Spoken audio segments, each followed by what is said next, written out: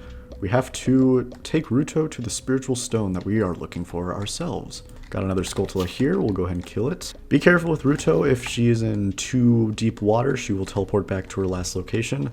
And if you are in too deep water, the same thing will happen. Here we have a fairy in a pot, which we'll put into a bottle. And we have 2 fairies.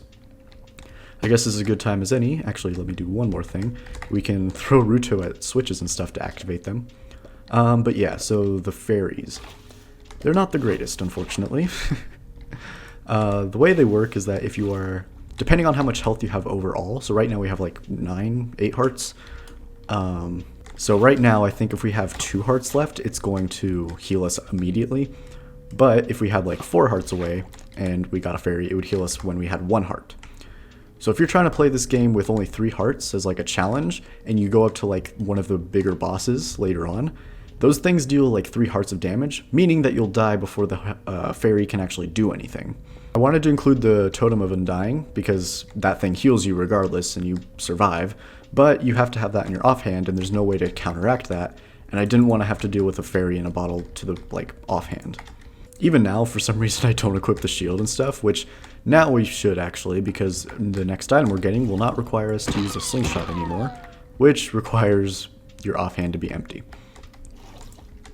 We got some stingers over here. Not the greatest model, but they're kind of generic as a design. And we get the boomerang for killing all 3. We can basically put away the slingshot from now on, because the boomerang is basically the slingshot, but better. We're going to go through these little... This is like the tail fin, I think, basically, technically. And if we throw Ruto on the switch, or not, it'll open up the vines here. And we can get in, and we can use the boomerang to defeat the tentacle thing here. I believe it takes like 5 times to kill it. And there we go. And over here we have a chest with a heart. If we get too far away from Ruto, she will head back to a separate area. In this case, since we're on the 2nd floor, she will teleport here. And we'll be back over here on this side and get the tentacle here. And basically we're just killing 3 tentacles of different colors. There we go, blue tentacle done, and for the green one in the middle. I'm so used to ignoring this chest over here, but there is an actual other location here with some shabombs, which is what they're called. Quick way to get rid of all of these is to use the Deku Nuts. Does have quite a bit of range. Okay. Well, I guess this is what the boomerang's for. Or not. There we go. And let's get the rest of these guys. There we go. Once we kill them all, a chest will appear with the compass, and watch how amazingly useful this compass is. 0 chests remaining. The only way that this compass could help is if you killed the red tentacle in here and didn't grab the chest from that room and then got the compass, and it would tell you that there's 1 chest remaining. Otherwise, you literally have no reason to get the compass. I guess in the original it shows like your player location, but since we don't have a map, that's basically useless. This room's a little bit different. We got 4 Beeries, which is what their name is, and the tentacle in the middle. Even if you kill the tentacle, you will not be able to leave, so you have to kill all the Beeries first, and then we are free. We can now head into the main room where we first met Ruto, and notice that the green tentacle over here is gone. So we will fall down here, and this is where all the skulltulas were. Also, now that we have the boomerang, we can kill these enemies just fine, and pick up the skulltula from afar. Over here, we find Ruto's Sapphire. That's it! That's what I've been looking for! Throw me up there, onto the platform. And Ruto gets the spiritual stone. But why Ruto? Oh my goodness, I found it! My mother's stone! I got very upset when Lord Jabu Jabu swallowed it. While I was feeding him, he suddenly swallowed me. I was so surprised, I dropped it inside. But now that I found it, I don't need it in here anymore. I don't need to be in here anymore. So take me home right now. Well, about that. Kya! What is this, an octopus? A big octo, more like it. Here is a mini-boss in the dungeon. So we want to stun this guy with the boomerang and then run to the other side. I don't know... I don't think you can sprint without holding the sprint shortcut key. So if you double tap forward, you won't be able to sprint, but it definitely helps catch up to this enemy. Come on. There we go. And once we stun it from behind, we can attack there. I guess I should also mention that the boomerang has two settings. If you're crouching, it'll throw it straight ahead. If you're not crouching, it'll throw it as like a horseshoe shape. It gives you quite a bit of control over where the boomerang goes, though the distance on it is not the best sometimes. And there we go. I think that was just 2 hits and we've killed Big Octo. We can go up the elevator and find that Ruto is not here. Fortunately, we have another fairy, so we have 3 fairies in a bottle. I don't think we'll be dying anytime soon. Cut to me using up my fairies all at once because I need to fill my bottles with something else and then not have any fairies and just die. Here we have some red jellies. If we stun them, we can hop across them as platforms. And we are on like a second floor of where we first started. We can jump on this platform here and lower it. And now everything is connected. Unfortunately, I wasn't really able to think of any like natural way to show that these are crates that can be picked up. But we can use these in place of Ruto and put this one on the platform to open the door and then pick it up right away on accident. What? I don't know what just happened there, but oh well, at least it respawned. There we go, and into the room. Got a bunch of berries and some vines. If we go onto this side, oh yeah, the shield protects us. We got a Skulltula right here, and we'll climb up the vines to reveal a switch on the other side of this glass wall. Try as you might, you will not be able to hit it unless you're here, and you do not crouch and throw the boomerang. Perfect. Now we can enter the boss of Lord Jabu Jabu. There it is. Some jellyfish come down from the ceiling. Barinade, bioelectric anemone. So first off, we want to break the 3 tentacles that are keeping it suspended. And after that, you will enter the next phase. Oh god. Here we want to hit the middle. This is the fastest way you can kill it. And then just hit it 4 times, regardless of what you hit it with. Oh god. No. No! I ran the worst position that I could go. Here we go. Once we have to wait for the jellyfish to spin the opposite direction, and then we can throw the boomerang. A lot's going on. I gotta try to explain this fast. Come on. If it's going that way, it's really hard to hit it. It basically just depends on which way how you throw the boomerang. Sometimes it'll hit, sometimes it won't. Or you can just be reckless and go right in the middle, but I'm gonna try to do this the natural way. Hopefully. Come on! There we go. And we killed the jellyfish around there, which will make it easier in case we don't kill them all at once. Yeah, because now there's only one to protect it, and we can just throw the boomerang to kill the next one. And for the final stage. We stun him while he's running around and hit him twice, and then he'll attack us with his electricness. I guess now's as good a time as any to have one of our fairies get used, just to show it off. So we'll go ahead and stun him again. I guess this is one way of getting hurt. There we go. Hit him 2 more times, and let him deal some damage. Okay. I think we only have 1 more, so we're just gonna get taken damage until we have 2 hearts left, which our fairy will heal us. There we go. Alright, we just gotta stun him 1 more time, and boom. Barinade is done. We get another heart container, and let's talk to Ruto. You're late! What took you so long? You're useless. I was just lonely, that's all. Just a little. Whoa. There she goes. We got jump scared. You looked cool. Cooler than I thought you would anyway. Just a little. Well, anyways, you saved me, so I guess I'll reward you. What do you wish? Just tell me. You want the stone of water? The spiritual stone of water? The Zora's Sapphire, don't you? That's a weird way to word it, but yeah. My mother gave it to me and said I could give it only to the man who will be my husband.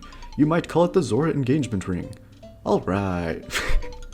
I'll give you my most precious possession, Zora's Sapphire. You obtained the Zora's Sapphire. You obtained Zora's Sapphire. This is the spiritual stone of water passed down by the Zoras. Her most precious, why can't I say the word precious? Her most precious possession. You don't know what she's talking about, but you finally collected all 3 spiritual stones. Go back to see Princess Zelda. Don't tell my father. That's just like what the letter said. Okay, next time on The Legend of Zelda Ocarina of Time in Minecraft, we will be going to meet Princess Zelda with all 3 spiritual stones, which we have right here. See you guys then. Did my most precious possession help you in your quest? Hee hee!